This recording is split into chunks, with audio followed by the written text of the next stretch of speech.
Hello दोस्तों, मैं Sarla Yadav SY Hindi platform channel पर एक बार फिर से आप सभी का हार्दिक अभिनंदन करती हूं। और जैसा कि आप सभी को पता है कि हम हिंदी आलोचना पढ़ रही हैं और हिंदी आलोचना का जो टॉपिक है DSSP के किसी स्टूडेंट ने मेरे पास भेजा था और उसी के संदर्भ में आज हमारी क्लास नंबर ये 5 रहने वाली है, यानी कि हिंदी आलोचना और आलोचनाकार को मद्देनज़र रखते हुए मैं पढ़ा रही थी। और आज की जो अभी तक मैं 4 क्लासेस अपलोड कर चुकी हूँ, आज क्लास नंबर 5 रहने वाली है। और आज की इस वीडियो लेक्चर में हम पढ़ेंगे आचार्य शुक्ल की रस दृष्टि एवं लोक मंगल की अवधारणा। तो हिंदी आलोचना का टॉपिक अपने आप में काफ़ी महत्व रखता है हिंदी साहित्य को मद्देनज़र रखते हुए। और हिंदी आलोचना के अंदर मैंने आपको शुरुआत से समझाया था क्या इसका हिंदी आलोचना क्या है, इसका उद्देश्य क्या होता है, इसके भेद क्या है, उपयोगिता क्या है। तो ये सारी बातें अगर आप सब जानना चाहते हैं तो इससे पीछे की वीडियो आप ज़रूर देख लें। उसके बाद आपके सिलेबस में दिया हुआ था कि हिंदी आलोचना और प्रमुख आलोचनाकार।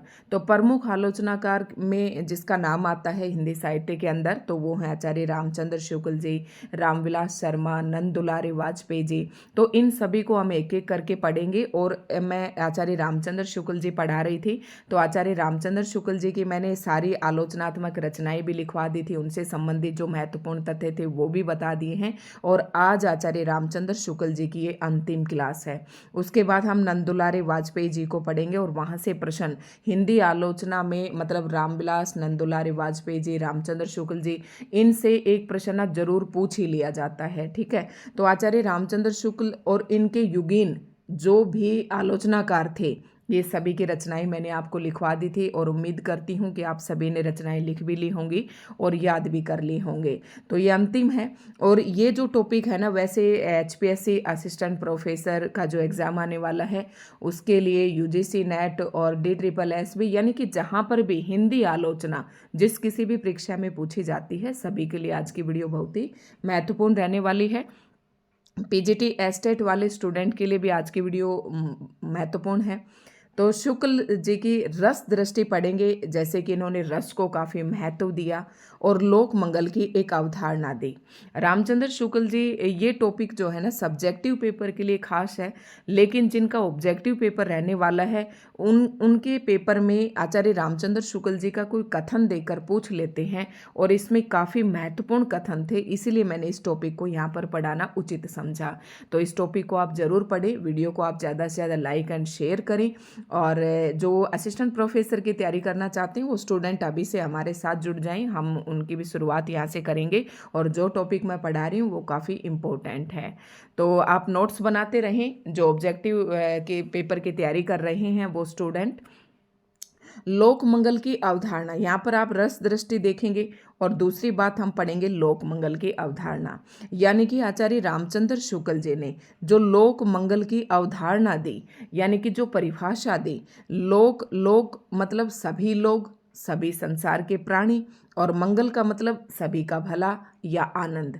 तो लोक मंगल का मतलब ये है। और लोक मंगल का जो शब्द है ना, ये आचार्य रामचंद्र शुक्ल जी तुलसीदास जी के रामचरितमानस से काफ़ी प्रभावित थे और रामचरितमानस में भी आपने देखा होगा तुलसीदास जी ने लोक मंगल की बात कही है। तो आचार्य रामचंद्र शुक्ल जी की हम समीक्षा पद्धति पढ़ रही हैं और समीक्षा के अंदर आपको पता है किसी भी रचना के गुण और दोषों का संपूर्ण विवेचन किया जाता है, उसे ही हम आलोचना कहते हैं। तो अब इन पे एक बार नज़र डाल लेते हैं ये चीज़ है क्या। और आलोचना का मतलब केवल आप दोषों से ना ले, उसमें उस रचना के गुण भी होते हैं, दोष भी होते हैं। और किसी भी आलोचनात्मक किसी भी कृति की या किसी भी रचना की वही लेखक एक सच्ची आलोचना कर सकता है जिसके अंदर एक आलोचनाकार के अंदर जो गुण होने चाहिए, अगर वो गुण है तो ये गुण भी मैंने आपको पिछली वीडियो में बताए थे। तो इन सभी पर मैं पीछे की वीडियो पर ज़्यादा नहीं जाऊंगी क्योंकि आप सब वो पीछे की वीडियो देख लेना, तो ये वीडियो ज़्यादा लंबी हो जाएगी, इसलिए मैं ज़्यादा उनको वर्णन नहीं करूंगी। आचार्य की रस दृष्टि पढ़ेंगे और लोकमंगल की अवधारणा, इन दोनों टॉपिक को लेकर कोई एक अवधारणा जरूर पेपर में पूछी जाती है।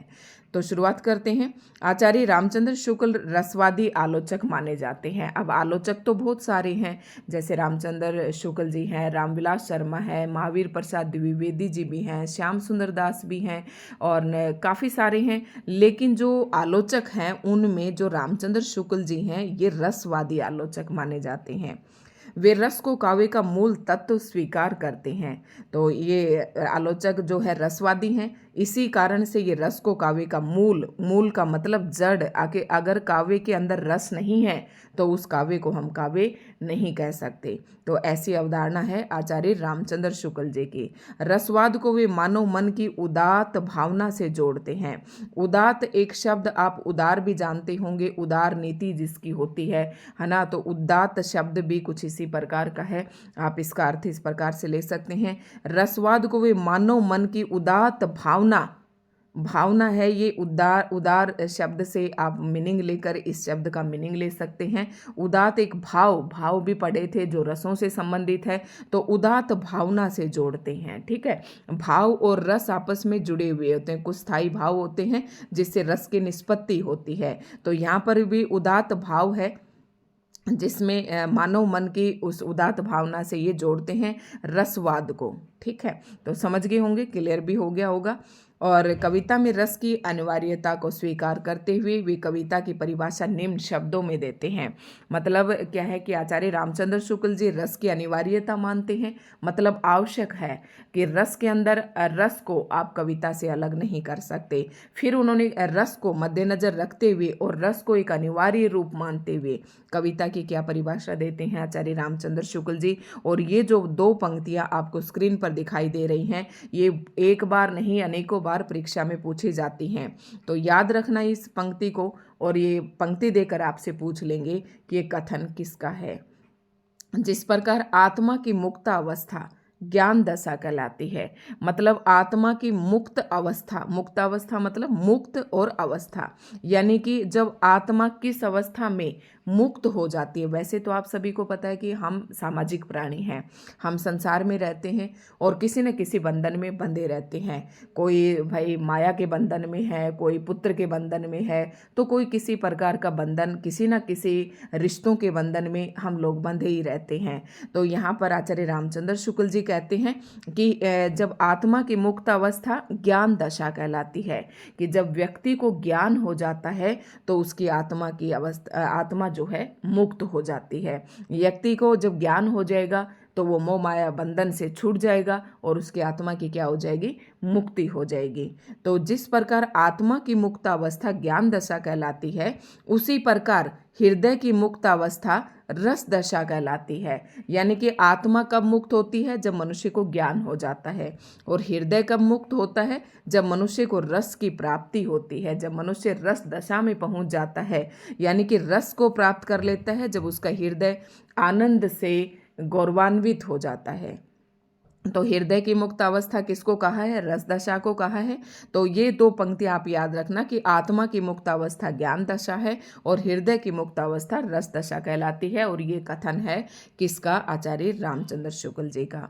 हृदय की इसी मुक्ति साधना के लिए मनुष्य की वाणी जो शब्द विधान करती आई है, उसे कविता कहते हैं। क्या कहा है, हृदय की इसी मुक्त साधना के लिए, मतलब हृदय को मुक्त करने के लिए मनुष्य क्या करता है, अपनी वाणी से जो शब्द विधान करता है। अब देखो, मैं कुछ बोल रही हूँ तो ये वाणी है, और इसमें मुंह से कोई ना कोई शब्द ही बोल रही हूँ तो शब्दों का विधान हो रहा है। तो ये तो मैं समझाने के लिए बोल रही हूँ। अगर कोई ऐसा ही भाव किसी चीज़ को देखकर या किसी भी वस्तु को देखकर या किसी प्राणी या किसी भी चीज़ को देखकर अगर मेरे मन में कोई भाव उत्पन्न होते हैं और उन भावों को जब मैं लिखित रूप दे देती हूँ, शब्द विधान कर देती हूँ उनका, तो वो क्या कहलाएगी, आपकी कविता कहलाएगी। तो कविता अब मेरे शब्दों के ऊपर डिपेंड करेगा कि मैं कैसे शब्द प्रयोग कर रही हूँ, क्या उन शब्दों से पाठक को आनंद की प्राप्ति हो रही है या नहीं हो रही है, ये उसके ऊपर शब्दों के ऊपर डिपेंड करता है।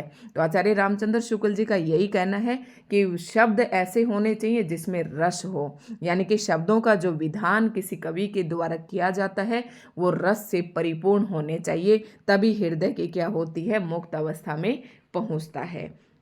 तो ये परिभाषा किसने दी, आचार्य रामचंद्र शुक्ल जी ने।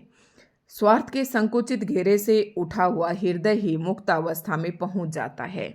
अब देखो, हृदय की मुक्त अवस्था, अब केवल जो कविता है या कोई शब्दों का विधान है उसे पढ़कर ही हमारी हृदय की मुक्त अवस्था नहीं होगी। और कब तक नहीं होगी, जब तक आप स्वार्थ के घेरे से बाहर नहीं निकलेंगे। जब तक मनुष्य के अंदर कोई ना कोई मन में स्वार्थ रहेगा तो वो बंधन में बंधा ही रहेगा, उसके हृदय जो है मुक्त नहीं हो सकता। तो यहाँ पर रामचंद्र शुक्ल जी कहते हैं कि मनुष्य को हृदय की जो मुक्त अवस्था है वो उसमें तभी पहुंच पाएगा जब वो स्वार्थ के संकुचित घेरे से बाहर निकल जाएगा। इस अवस्था में वह लोक हृदय से तादात्म्य कर लेता है। मतलब देखो, एक तो होता है एक व्यक्ति का हृदय, जैसे मैं एक प्राणी हूँ, उसके बाद एक लोक हृदय यानी कि मुझे, मेरा मन, मेरा हृदय जैसा मेरे लिए चाहता है वैसा ही सभी लोगों के लिए भी हमें करना चाहिए। तो यहाँ पर क्या होता है, जब मनुष्य स्वार्थ के घेरे से बाहर निकल जाएगा तो उसके हृदय की जो अवस्था है वो मुक्त हो जाएगी, और वो हृदय हृदय न रहकर कैसा हृदय बन जाएगा, लोक हृदय बन जाएगा। यानी कि तादात्म्य मतलब सामंजस्य या उससे संबंध स्थापित कर लेगा, यानी कि उसका हृदय कैसा हृदय कहलाएगा, लोक हृदय कहलाएगा। यानी कि सामूहिक हृदय, सभी लोग जैसा महसूस करते हैं उस टाइप का, और उसकी अनुभूति सबकी अनुभूति बन जाती है। यानी कि लेखक किसी चीज को अनुभूत करके, अनुभव करके अगर कोई काव्य रचना करता है तो वो लेखक की अनुभूति न होकर सभी लोगों की अनुभूति बन जाती है। और वो कब बन जाती है, जब वो स्वार्थ के घेरे से बाहर निकलकर कोई काव्य रचना करता है तब। शुक्ल जी ने साधारणीकरण सिद्धांत का विवेचन करते हुए स्वीकार किया है कि साधारणीकरण, अब आपने साधारणीकरण का एक सिद्धांत है जहाँ से काफ़ी प्रश्न पूछे जाते हैं। श्याम सुंदर दास जी को लेकर पूछा जाता है, विश्वनाथ जी को लेकर पूछा जाता है, भट्टनायक को लेकर पूछा जाता है ना।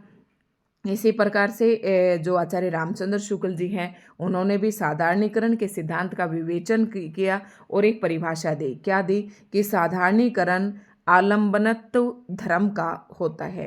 ये सभी ने अपनी अपनी मर्जी से बताया कि जब किसी ने कहा कि जब हम अपने और पराये के बंधन से मुक्त हो जाते हैं तो साधारणीकरण होता है। तो इसी प्रकार से भट्टनायक ने कहा कि जब मनुष्य मतलब स्वार्थ के घेरे से ऊपर उठकर और उसमें जब वो रस की निष्पत्ति होती है, तो अलग अलग सभी ने कहा। इसी प्रकार से आचार्य रामचंद्र शुक्ल जी का कथन आपको याद रखना है। साधारणीकरण के संबंध में भी ये प्रश्न पूछा जा सकता है और वैसे भी पूछा जा सकता है कि ये पूछा जा सकता है कि आचार्य रामचंद्र शुक्ल जी के अनुसार साधारणीकरण किसका होता है। तो इन्होंने कहा कि साधारणीकरण आलंबनत्व धर्म का होता है। अब आलंबन आपने पढ़े होंगे, अगर किसी व्यक्ति ने रस वाली वीडियो जरूर देखी है तो वो देख लेना। मैंने सारा भारतीय काव्य शास्त्र और पाश्चात्य काव्य शास्त्र अपने चैनल पर बिल्कुल कंप्लीट पढ़ा रखा है।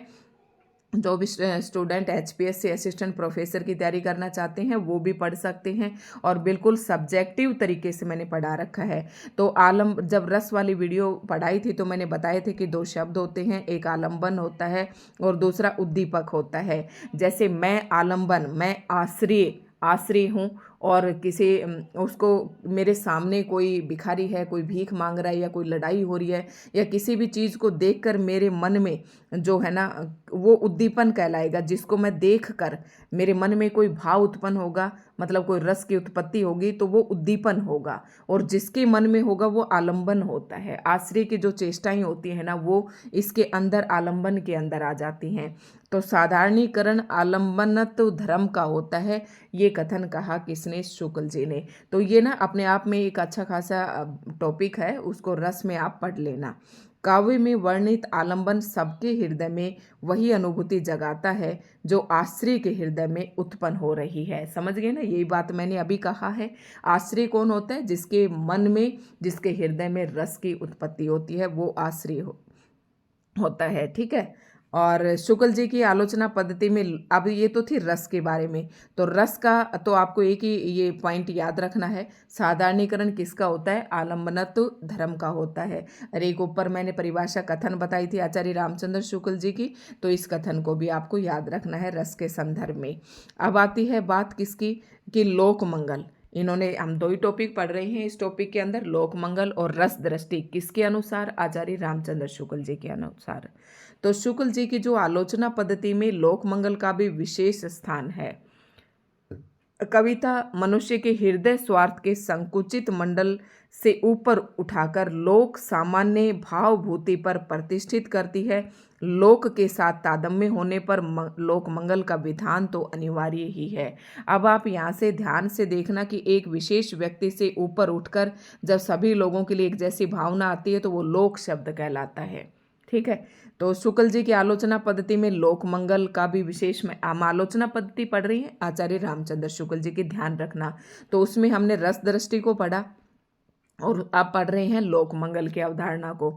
तो लोक मंगल का भी इनकी आलोचना पद्धति में विशेष स्थान है। और कविता मनुष्य के हृदय स्वार्थ के संकुचित, यानी कि उससे ऊपर उठकर लोक सामान्य भावभूति पर यानी कि एक मनुष्य की भावभूति न होकर वो संपूर्ण लोक की क्या बन जाती है? भावभूति बन जाती है। लोक के साथ तादम्य होने पर लोक मंगल का विधान तो अनिवार्य ही है। जब सभी व्यक्तियों के साथ वो बातचीत जुड़ रही है, सभी लोगों के साथ जुड़ रही है, उसके साथ एक मनुष्य का हृदय जब सभी लोक के साथ तादम्य स्थापित कर रहा है, तो लोक मंगल का विधान तो होना ही होना है। ठीक है। आचार्य शुक्ल ने तुलसी को कवि के रूप में इसलिए श्रेष्ठ माना, देखो ये बात यहाँ पर आई गई है कि उनका संपूर्ण काव्य लोक मंगल का विधान करने वाला है। देखो आचार्य रामचंद्र शुक्ल जी ने कई कवियों को लेकर अपनी आलोचनात्मक कृतियां लिखी हैं। तो शुक्ल जी तुलसीदास जी को कवि के रूप में इसलिए श्रेष्ठ मानते हैं, मतलब कवियों में ये तुलसीदास जी को श्रेष्ठ मानते हैं क्योंकि तुलसीदास जी का जो काव्य है ना, वो लोक मंगल का विधान करने वाला है। जैसे कि आप पढ़ेंगे रामचरितमानस को पढ़कर देखना, उसका हर एक पात्र आप सभी के सामने एक आदर्श प्रस्तुत करता है।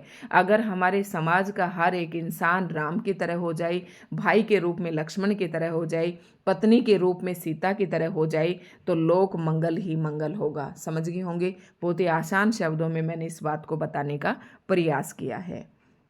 आधुनिक संदर्भों में यदि लोक मंगल की बात की जाए तो वह जन कल्याणकारी परिकल्पना है। मतलब लोक मंगल का शब्द, लोक मंगल शब्द का अर्थ आप इस शब्द से ले सकते हैं कि जन कल्याणकारी, मतलब सभी लोगों के लिए कल्याणकारी। जन का मतलब सभी लोग और कल्याण का मतलब सभी की जिसमें भलाई हो, तो उसी से आप लोक मंगल शब्द का अर्थ ले सकते हैं। अब आता है शुक्ल जी का निबंध है एक काव्य में लोक मंगल की साधनावस्था।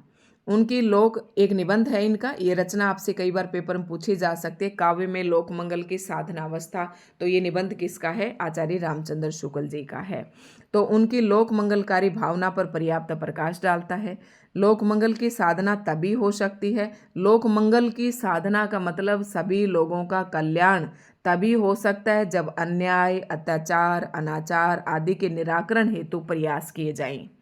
यानी कि संसार के सभी व्यक्तियों का मंगल, सभी लोगों की भलाई, सभी लोगों का कल्याण तभी हो सकता है जब समाज में जो अन्याय हो रहा है, जो अत्याचार हो रहा है, जो अनाचार हो रहा है, अनाचार मतलब जो आचरण के विरुद्ध काम हो रहे हैं, उन सभी का क्या किया जाए? निराकरण किया जाए, उनको दूर करने का प्रयास किया जाए, तभी लोक मंगल की साधना सार्थक हो सकती है।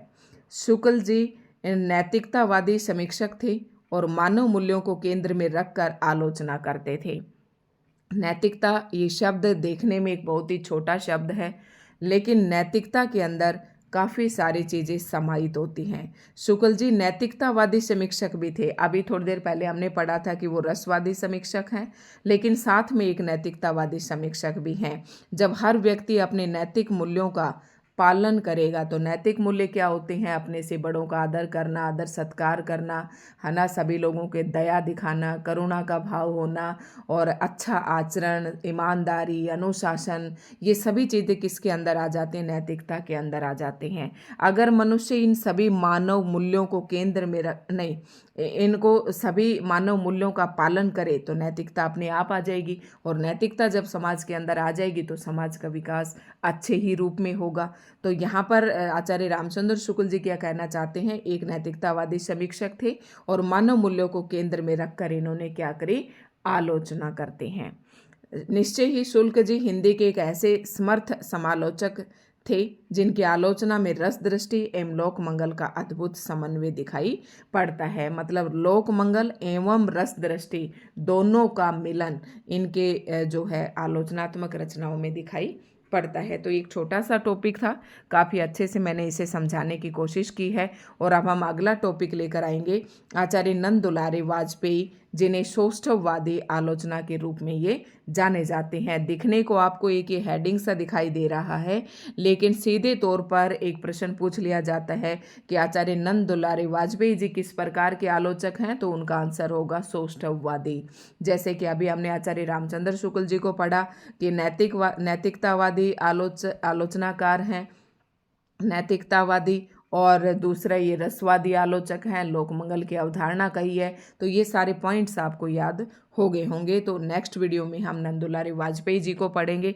सबसे पहले हम नंद दुलारे वाजपेयी जी की कुछ रचनाएं लेकर आएंगे और फिर इनकी सौष्ठववादी आलोचना क्या है उसे पढ़ेंगे। ठीक है, तो दोस्तों आज की वीडियो आपको कैसी लगी कमेंट करके ज़रूर बताएं, और वीडियो आपको अच्छी लगे तो लाइक एंड शेयर करें। चैनल पर नहीं हैं तो चैनल को सब्सक्राइब ज़रूर कर लें और बेल आइकन को ज़रूर दबा लें। अगर आप मान लो कोई वीडियो आपकी मिस हो रही है, लेकिन अगर आप बेल आइकन पर प्रेस कर लेंगे तो उसका नोटिफिकेशन आप तक ज़रूर पहुंच जाएगा। ठीक है, तो धन्यवाद दोस्तों।